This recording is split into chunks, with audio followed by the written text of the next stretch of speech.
শুভেচ্ছা বাঙালিয়ানার সায়েন্সের সংবাদে স্বাগত।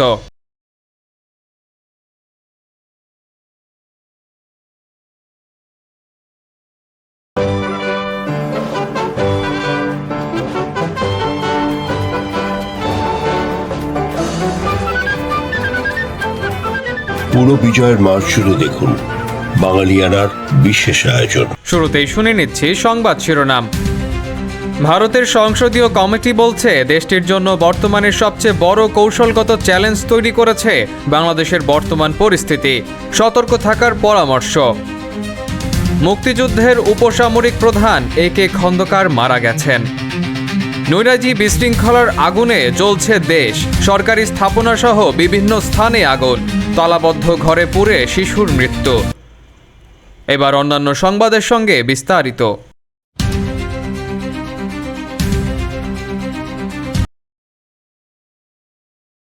বর্তমানে ঢাকার রাজনৈতিক অবস্থা ও নিরাপত্তা সংক্রান্ত পরিস্থিতি দিল্লির কাছে সবচেয়ে বড় চ্যালেঞ্জ হয়ে দাঁড়িয়েছে বলে জানিয়েছে ভারতের পররাষ্ট্র মন্ত্রণালয় বিষয়ক সংসদীয় কমিটি।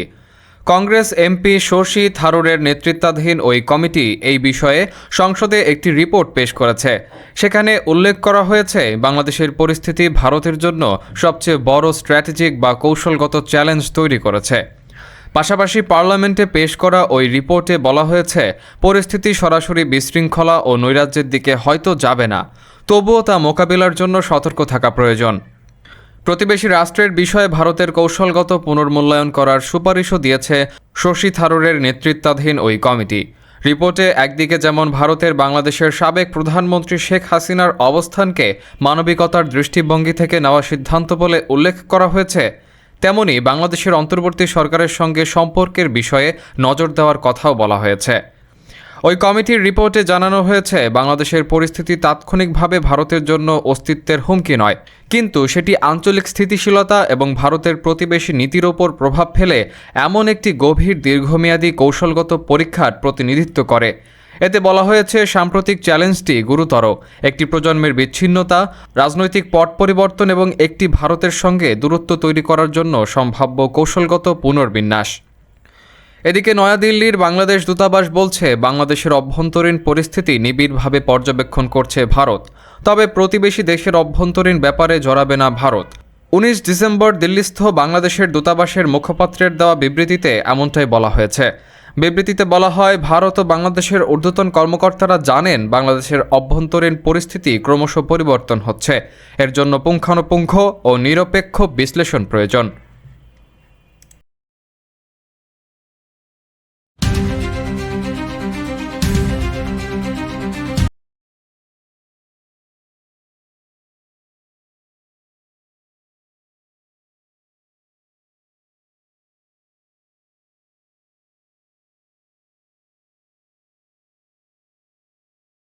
উনিশশো 1971 সালের ডিসেম্বর।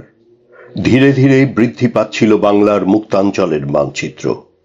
অবস্থা বেগতিক দেখে পাকিস্তানি হানাদার বাহিনীও বাড়াচ্ছিল হিংস্র নৃশংসতার থাবা।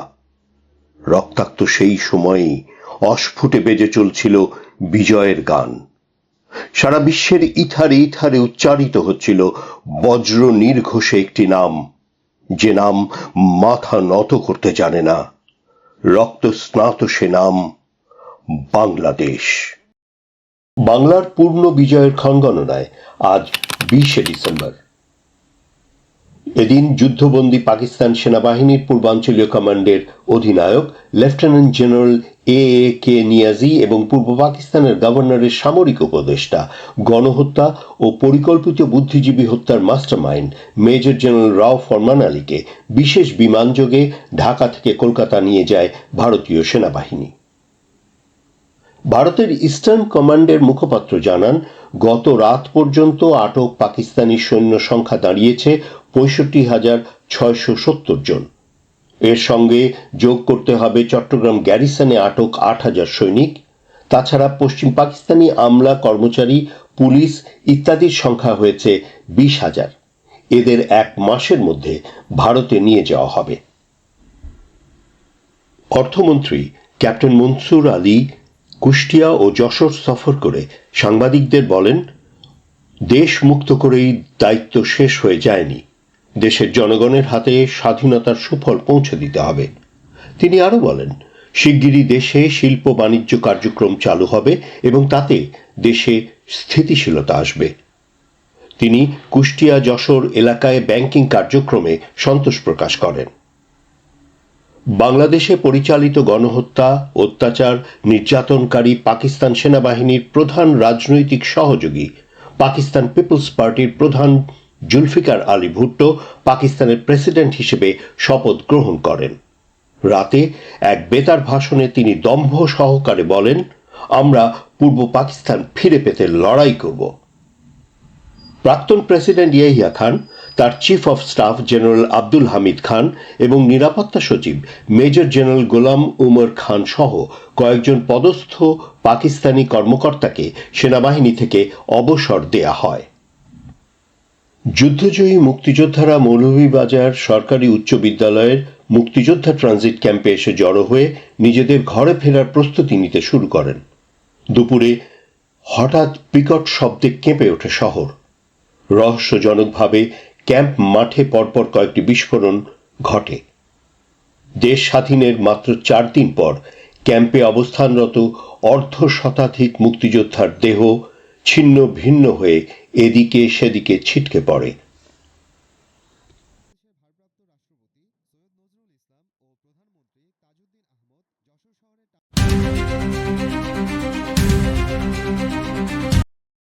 বিজয়ের মাসে চলে গেলেন মুক্তিযুদ্ধের অন্যতম প্রধান বীর সেনানী একে খন্দকার বীরোত্তম। 20 ডিসেম্বর শনিবার সকাল 10:35 বার্ধক্যের কারণে তিনি মারা যান বলে আন্তঃবাহিনী জনসংযোগ পরিদপ্তর ISPR জানিয়েছে। তার বয়স হয়েছিল 95 বছর। মুক্তিবাহিনীর উপপ্রধান একে খন্দকার বাংলাদেশের বিমান বাহিনীর প্রথম প্রধান ছিলেন। সাবেক এই এয়ার ভাইস মার্শাল পরে রাজনীতিতে যোগ দিয়ে 2 দফায় মন্ত্রীর দায়িত্ব পালন করেন। 1971 সালের 16 ডিসেম্বর পাকিস্তানি বাহিনীর আত্মসমর্পণে বাংলাদেশের প্রতিনিধি হিসেবে যোগ দিয়েছিলেন তিনি।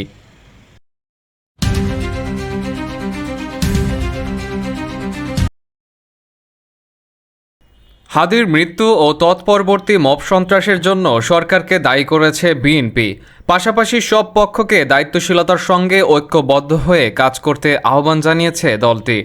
হাদির মৃত্যুর খবর ছড়িয়ে পড়ার পর ভাঙচুর, অগ্নিসংযোগ ও শারীরিক হেনস্থার ঘটনায় তীব্র নিন্দা জানিয়ে এক ফেসবুক স্ট্যাটাসে মির্জা ফখরুল বলেন, বাংলাদেশ স্বাধীন সার্বভৌম দেশ। এদেশের প্রতিটি নাগরিকের জানমালের দায়িত্ব বর্তমান সরকারের। তিনি আরও উল্লেখ করেন, প্রায় 1 বছরের বেশি সময়কাল ধরে বিভিন্ন মব সন্ত্রাস পুরো জাতিকে বিভক্ত করেছে। আওয়ামী সরকারের পতনের পর সরকারের প্রথম ও প্রধান দায়িত্ব ছিল জাতিকে ঐক্যবদ্ধ করে গণতান্ত্রিক, স্থিতিশীল এবং অন্তর্ভুক্তিমূলক সমাজ গঠন করা। এদিকে দৈনিক প্রথম আলো এবং ডেইলি স্টার ভবনে হামলা, ভাঙচুর এবং অগ্নিসংযোগের ঘটনার নিন্দা জানিয়ে গণতান্ত্রিক সংস্কার জোটের মুখপাত্র ও জাতীয় নাগরিক পার্টির আহ্বায়ক নাহিদ ইসলাম বলেছেন, সরকারের একটি অংশের সংশ্লিষ্টতা ছাড়া, তাদের পরিকল্পনা ছাড়া এটা সম্ভব নয়।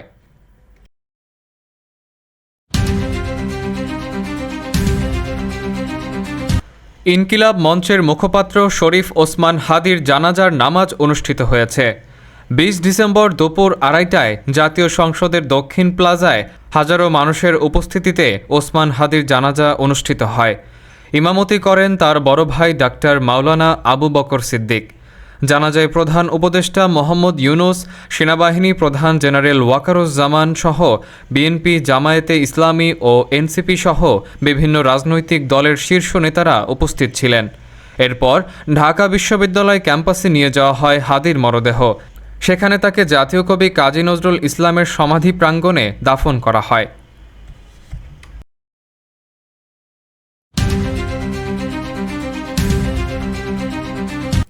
ময়মনসিংহের ভালুকায় দীপু চন্দ্র দাস নামে এক যুবককে পিটিয়ে ও পুড়িয়ে হত্যার ঘটনায় 7 জনকে সন্দেহভাজন হিসেবে গ্রেপ্তার করেছে র্যাপিড অ্যাকশন ব্যাটালিয়ন। শনিবার ময়মনসিংহের বিভিন্ন স্থানে অভিযান চালিয়ে তাদের গ্রেফতার করা হয়। র্যাব 14 জানিয়েছে, হত্যাকাণ্ডের পর থেকেই অভিযুক্তরা এলাকা ছেড়ে আত্মগোপন করেছিল। গোয়েন্দা তথ্যের ভিত্তিতে র্যাবের একাধিক টিম ময়মনসিংহ জেলার বিভিন্ন স্থানে ঝটিকা অভিযান চালায়। অভিযানে হত্যাকাণ্ডে জড়িত থাকার অভিযোগে এই 7 জনকে আটক করা হয়।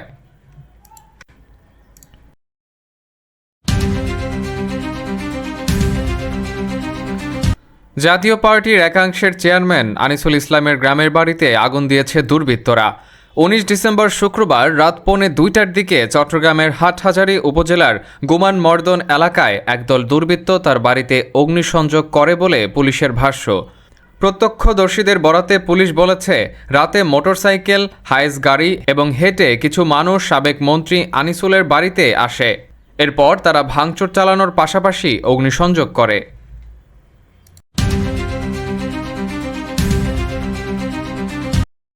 লক্ষ্মীপুরে বিএনপি নেতার বসতঘরের দরজায় তালা লাগিয়ে চারপাশে পেট্রোল ঢেলে অগ্নিসংযোগ করায় এক শিশু দগ্ধ হয়ে মারা গেছে। আহত হয়েছেন ৩ জন। ১৯ ডিসেম্বর শুক্রবার গভীর রাতে সদর উপজেলার ভবানীগঞ্জ ইউনিয়নের চরমনসা গ্রামের সুতারগোপ্তা এলাকায় এ ঘটনা ঘটে বলে জানিয়েছেন লক্ষ্মীপুর সদর মডেল থানার ওসি মোহাম্মদ ওয়াহিদ পারভেজ। নিহত ৭ বছর বয়সী আয়েশা আক্তার ওই গ্রামের বেলাল হোসেনের মেয়ে। বেলাল ভবানীগঞ্জ ইউনিয়ন বিএনপির সহ সাংগঠনিক সম্পাদক। বেলাল সহ আগুনে দগ্ধ হয়েছে তার ২ মেয়ে বিথি আক্তার ও স্মৃতি আক্তার।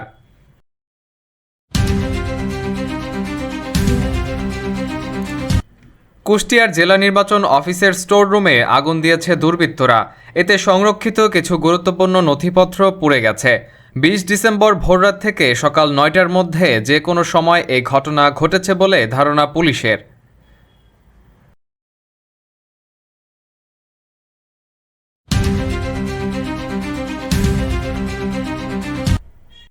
বাংলাদেশ টেলিভিশনের মহাপরিচালক মাহবুবুল আলম ও আন্তর্জাতিক অপরাধ ট্রাইব্যুনালের প্রসিকিউটর তানভীর হাসান জোহার মালিকানাধীন মাগুরার বাসভবনে গভীর রাতে অগ্নিসংযোগ করেছে দুর্বৃত্তরা। জেলা জজ আদালতের সামনে অবস্থিত জোহা ভবনে এই নাশকতামূলক ঘটনা ঘটে। স্থানীয়দের তৎপরতায় বড় ধরনের ক্ষয়ক্ষতি এড়ানো সম্ভব হলেও এই ঘটনাকে কেন্দ্র করে পুরো শহরে চরম আতঙ্ক বিরাজ করছে।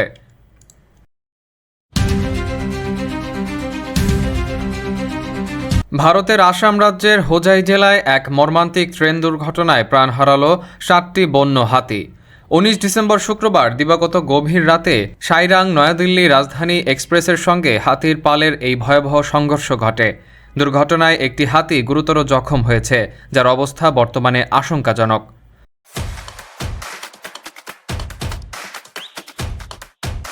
এবার শুনে নিচ্ছি বাঙালিয়ানা ক্রীড়া সংবাদ। কক্সবাজারের রশিদনগরে টেকনিক্যাল সেন্টার নির্মাণ শুরু করার জন্য ভূমি মন্ত্রণালয়ের অনুমতির অপেক্ষায় ছিল বাংলাদেশ ফুটবল ফেডারেশন। অনুমতি মিললেও কাজ শুরু করতে হলে বাফুফেকে গুনতে হবে ৮ কোটি টাকা। টেকনিক্যাল সেন্টারের ১৫ একর জমির মূল্য হিসেবেই বাফুফের কাছে এ অর্থ চেয়েছে মন্ত্রণালয়। বর্তমান অন্তর্বর্তীকালীন সরকার দায়িত্ব নেওয়ার পর খাস জমি হস্তান্তরের নিয়মের পরিবর্তন এনেছে। আগে সেবামূলক সংস্থা প্রতীকী মূল্যে সরকারি জমি নিতে পারলেও এখন প্রচলিত মূল্য পরিশোধ করতে হয়। জানা গেছে বাফুফের তহবিলে এত টাকা নেই।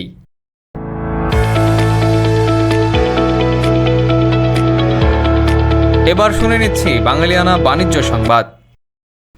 ৫,০০০-এর বেশি মানুষের কর্মসংস্থানের লক্ষ্যে প্রায় ১০,০০০ কোটি টাকা বিনিয়োগে একটি বেসরকারি অর্থনৈতিক অঞ্চল গড়ে তুলেছে ঠ্যাঙ্গামারা মহিলা সবুজ সংঘ ও এর অঙ্গ প্রতিষ্ঠান বিল্ডিং কনস্ট্রাকশন লিমিটেড। প্রাইভেট পুনর ইকোনমিক জোন নামের শিল্পাঞ্চলটি সরকারি অনুমোদনের অপেক্ষায় রয়েছে, যা উত্তরাঞ্চলের অর্থনৈতিক চিত্র পাল্টে দিতে পারে। এটি সম্পূর্ণভাবে চালু হলে আন্তর্জাতিক মানের গ্লাস ও ভেষজ তেল উৎপাদন কারখানা, ফিড মিল ও লাইট ইঞ্জিনিয়ারিং শিল্পসহ বিভিন্ন ধরনের শিল্প কারখানা গড়ে উঠবে। বাঙালিয়ানা সায়ানহের সংবাদ শেষ হলো। ধন্যবাদ।